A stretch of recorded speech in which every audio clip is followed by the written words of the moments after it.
Magandang araw po sa inyong lahat. Maraming salamat po sa inyong walang sawang suporta sa ating channel. Tayo na't simulan na natin ang kwento ni Vlad ng Sora. Matapos ang matinding pananalasa ng dragon, dahan-daang naglalakad sina Vlad at ang misteryosong kabalyero sa wasak at sa di mabilang na namatay na elf dahil sa pagsugod ng dragon na Hedgehog. Napansin ni Vlad na kahit natalo sila, nagawa pa rin ng Elder Elf na pigilan ang dragon kahit sandali. Dahil dito, naprotektahan nila ang mga natitirang elf guard. Ngunit hindi nagtagal, ay agad na binalik ng misteryosong kabalyero ang atensyon ni Vlad sa dragon. Sa malayo, makikita ang dragon na patuloy na umaakyat sa matarik na World Tree. Napagtanto nilang napakataas na ng naakyat ng dragon.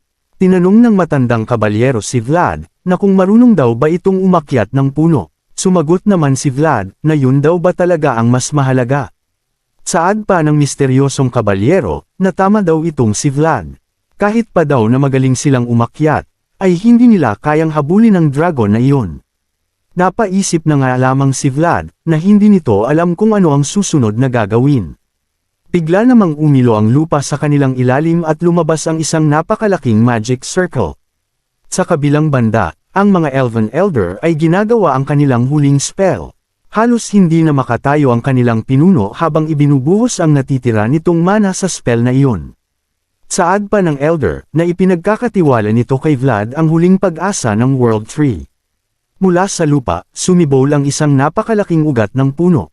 Mabilis nitong itinulak paitaas sina Vlad at ang misteryosong kabalyero. Para itong isang natural na elevator na umaakyat patungo sa itaas ng World Tree. Ngunit habang papalapit sila sa dragon, unti-unting lumiit ang pagitan nila, sa ibaba pala, ay bumigay na ang pinuno ng mga elf. Dahil dito, nagsimulang hamina at gumuho ang ugat na ginawa ng matandang elf.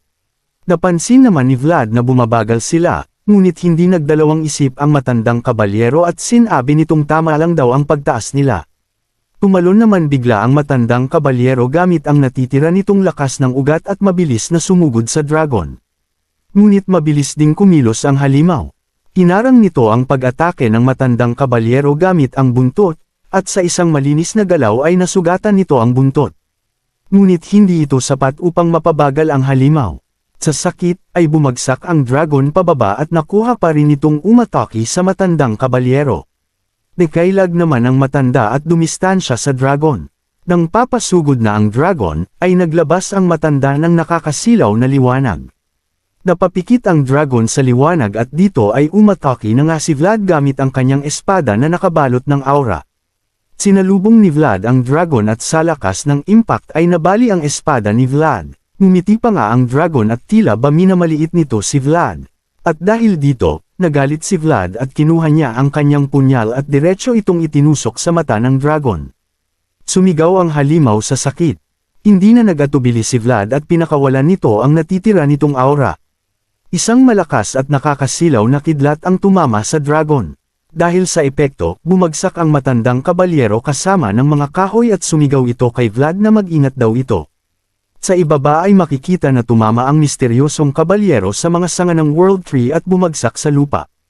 Nakaligtas ang misteryosong kabalyero, ngunit hirap na itong makagalaw. Sinabi nito, na sana pala daw ay maaga na siyang nagretiro. Nagpasalamat naman si Vlad dahil maayos ang matanda ngunit ngayon daw, ay kailangan nitong harapin ang halimaw na mag-isa. Kahit sugatan, ay patuloy pa ring nagwawala ang dragon. Hinampas nito si Vlad at ibinagsak sa kahoy ng World Tree. Sa tindi ng pagkabangga ay samukan ng dugo si Vlad. Dahil dito, ay nawalan ng lakas si Vlad at nahulog sa loob ng World Tree. Habang bumabagsak, ay tila may nagliwanag. Isang sinag ng liwanag ang nasa baba nito, kasabay ng pagbagsak nito sa tubig. Pagkatapos ay dahan-daang pinalibutan si Vlad ng mga kumikinang na paro-paro. Isang paro-paro ang mas lalong lumiwanag at biglang nagising si Vlad sa isang tahimik at maliwanag na lugar at napapalibutan ng mga paro-paro. Naguguluhan ito at tumingin sa paligid.